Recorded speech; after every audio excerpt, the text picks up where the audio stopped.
Hello everybody, and welcome back to Rain Check. We met up with David, the reindeer from the start of the game. That's kind of quirky.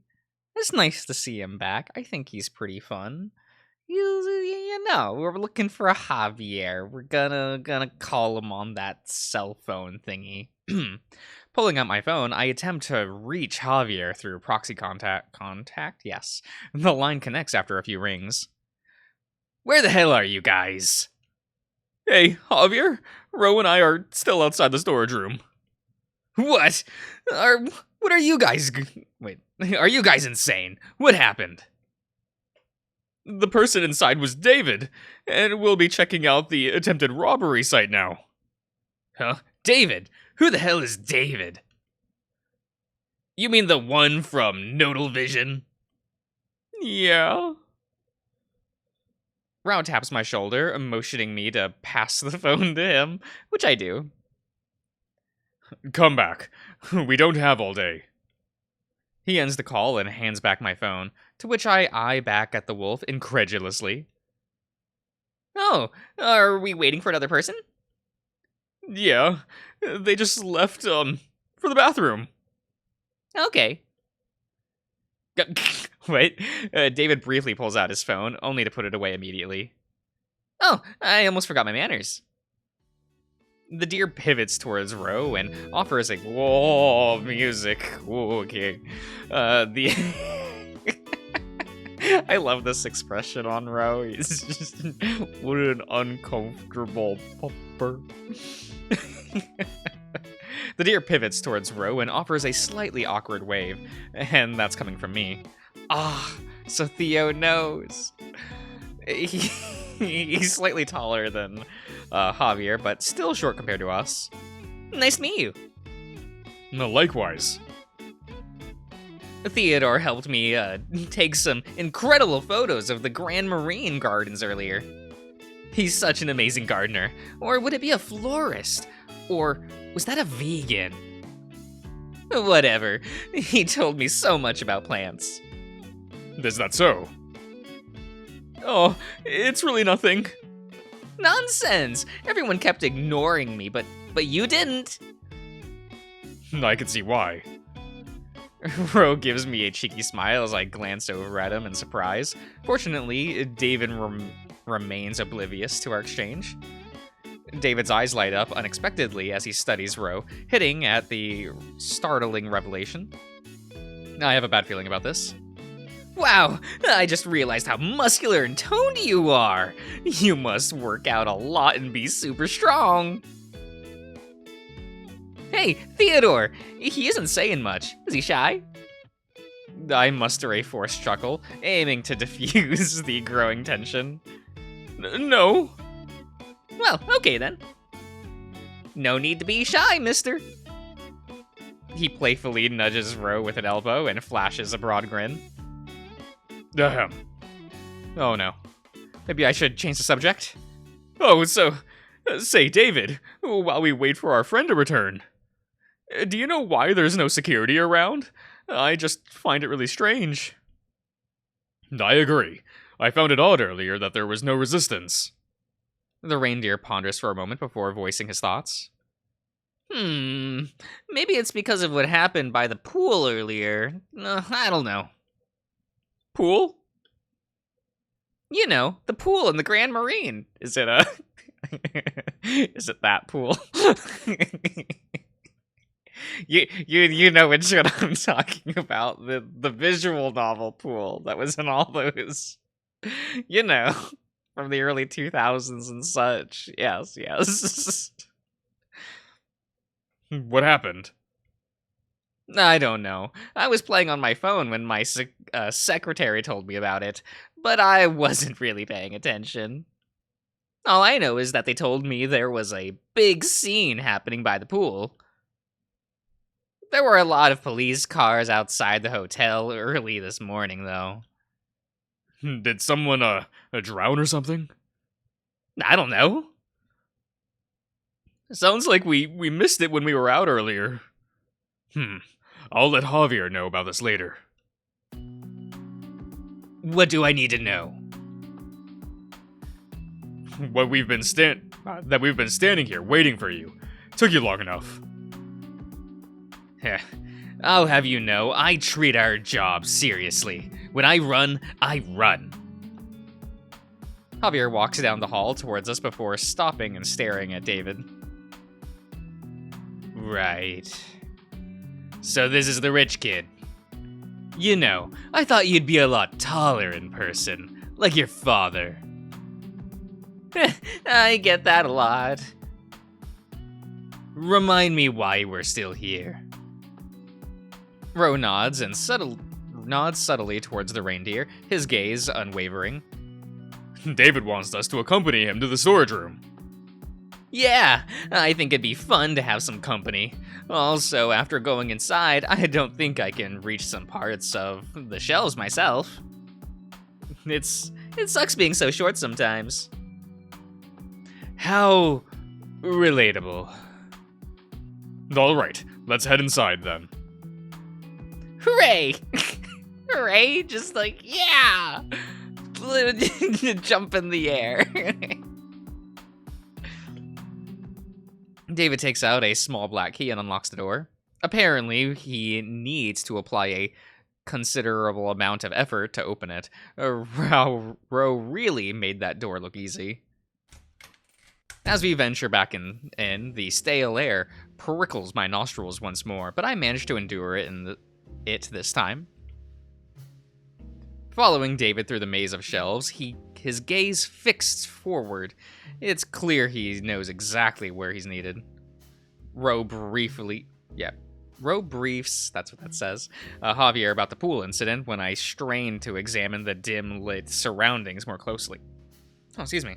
Don't Tigors have good eyesight in dark, or am I just making shit up? I probably am. Then again, this is good old Theodore. He's a good cat though, but not like you know. He's good. He's doing his best. Now that I'm inside for a bit, the room's a lot smaller than I thought. Really? The pool? Was there a drowning? Hey, that's what I said. I don't know, but hey, I also heard that there was some kind of incident at the casino yesterday. Apparently some drug addict sneaked in and caused some problems. And do you guys know anything about that? My attention swiftly turns to Ro, my heart throbbing with unease at the mention of the casino. He meets my gaze with a comforting look before subtly shaking his head. No, we don't. What happened, and where do you hear about that? We were informed by the hotel staff that something happened. Didn't matter to me, though. I was touching up my photos at the time. Any reason why staff didn't tell you about this? That's not what that said. What am I doing? Didn't tell us about this. Okay. Oh, you guys didn't know. I think maybe they told the VIPs that were staying at the penthouse, like my dad. I don't know, though. I wasn't paying attention. We trail the reindeer deeper into the storage area until we encounter another imposing black door. I've trespassed my fair share, but there's something about this place that feels more unnerving than the power plant earlier. Okay, here's the storage. But I thought we were already in the storage area. I think this room ahead is for the companies, and the room here is for the convention center. I'm not really sure, though. I was just told that there would be another door I needed to enter. Interesting. That would make sense. There's too high of a risk keeping things out here. By the way, David, you probably wouldn't know this, but do you know if they have any footage of the robber that tried to break in last night? Actually, I wanted to see the footage too. I thought it'd be cool. But that's when I learned there's no cameras inside the storage area here for privacy reasons. Really? How perfect. Wait, so the thing we're looking for is likely in there, isn't it? My voice is quiet and directed toward Ro, and trying my best not to alert David. Most likely. I couldn't spot anything on the way in besides trash. I look back to see David fiddling with the door, trying to open it. Oh. Hey, mister, could you help me open the door? I think it's stuck. I see David waving at Ro for help, a look of concern evident on his face. The name's Ro, by the way. Ro steps up and tries to open it, but the door remains, stubbornly immovable. Is there a key for this, or something? I'm not sure. Maybe I should have paid more attention. It doesn't look like it. No keyhole or anything. The wolf shifts his weight, pressing his shoulder and upper body against the door in another attempt to open it, causing the entire structure to tremble. At this point, I wouldn't be surprised if Ro could smash through the boulder. Hey, don't tear down the place. No, I think I got it. A sharp snap echoes, and there the door abruptly gives way, swinging into the encompassing darkness. Wow, Mr. Ro, you're so strong.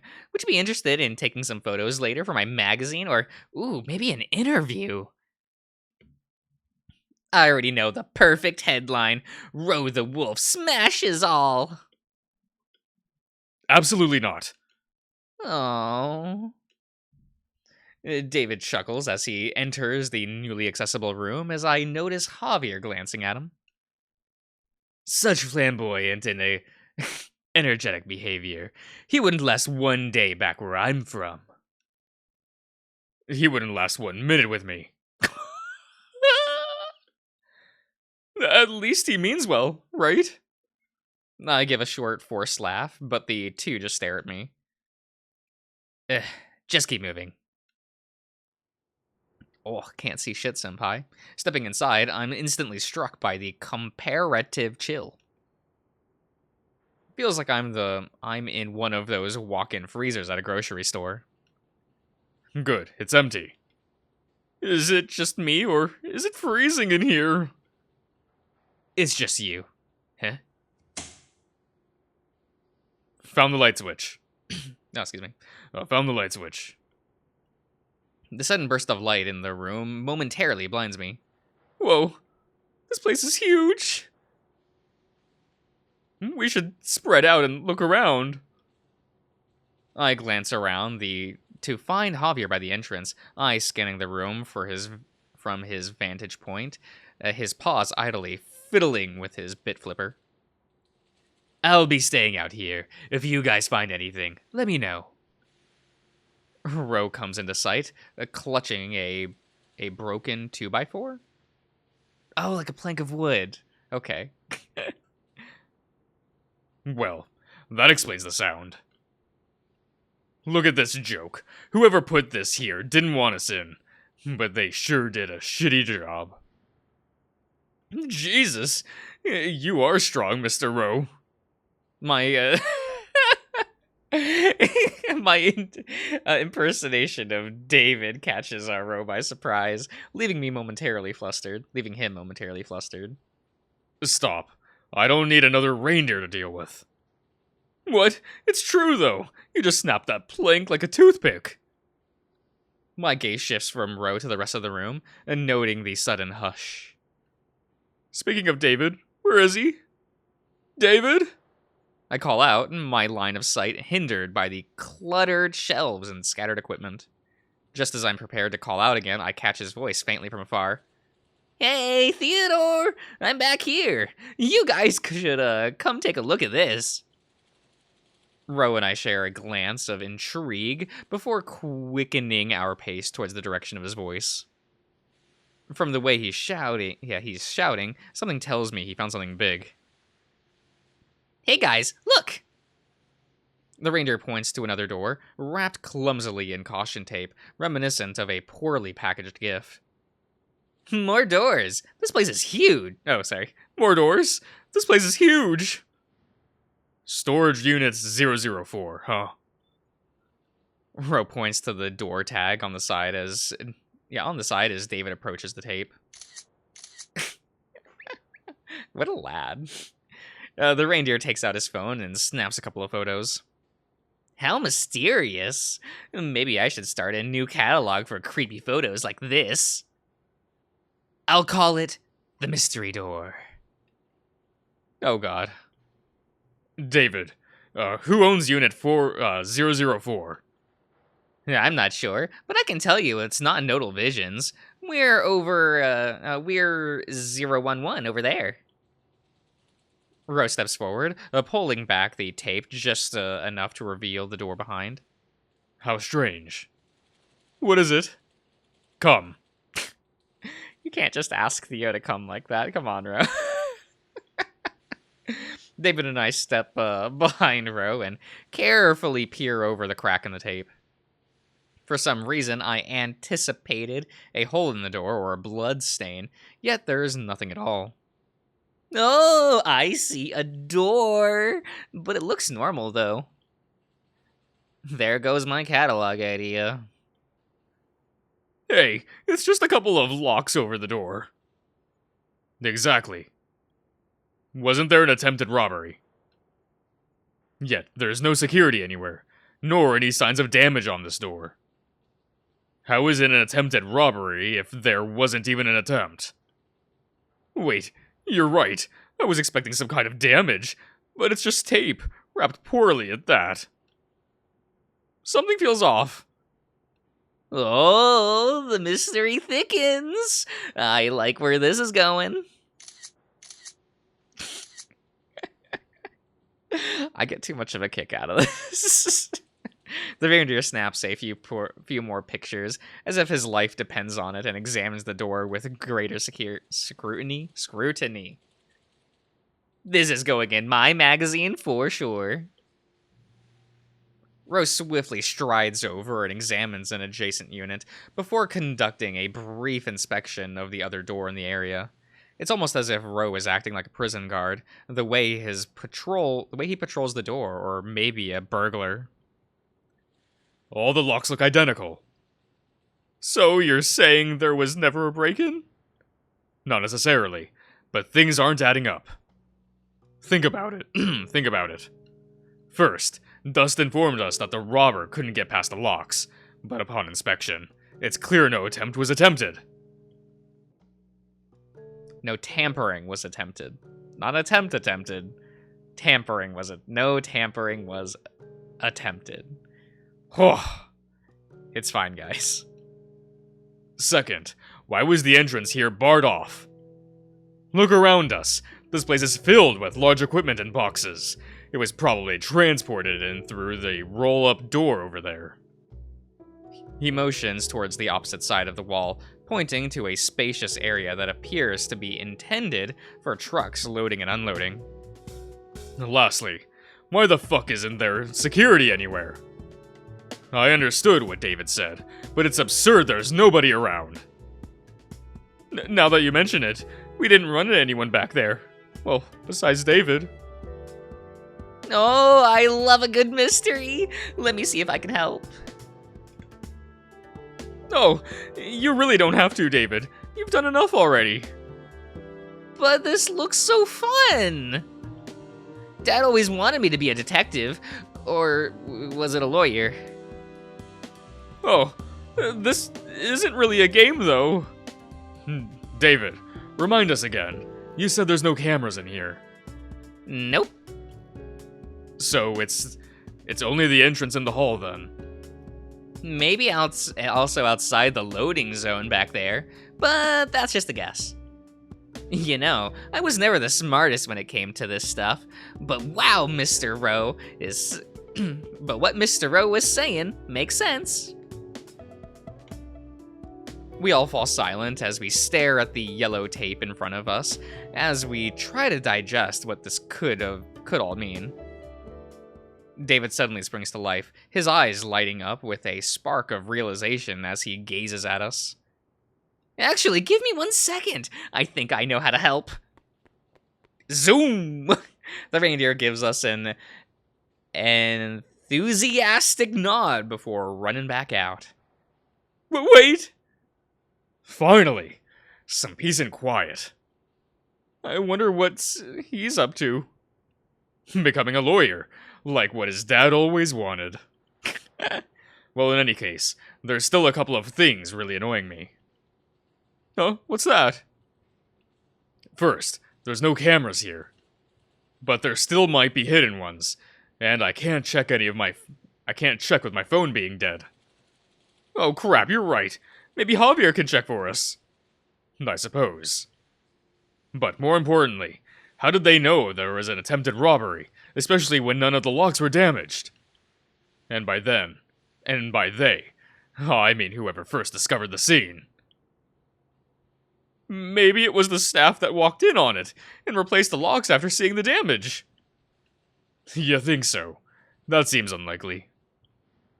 But even then, what's with the lack of security personnel? I was expecting at least one other person here. Hey, you two. I got good news and bad news. What is it? Good news is that there doesn't appear to be any hidden cameras here. I just finished a scan. Bad news is, the reindeer ran out. That sounds like good news to me. Oh, yeah. He said he might know how to help us. The fox, with a creased forehead, that's what that says, yeah, creased, looks intently at us and then turns his focus to the taped-off door beside us, gesturing towards it. Is this? I suppose the botched robbery from last night. Really? That's it? The fox walks up to the tape, instinctively peeling through and expecting the locks. Oh, okay, everyone. I'm going to end the part here, so I hope you've all enjoyed, and I'll see you guys around.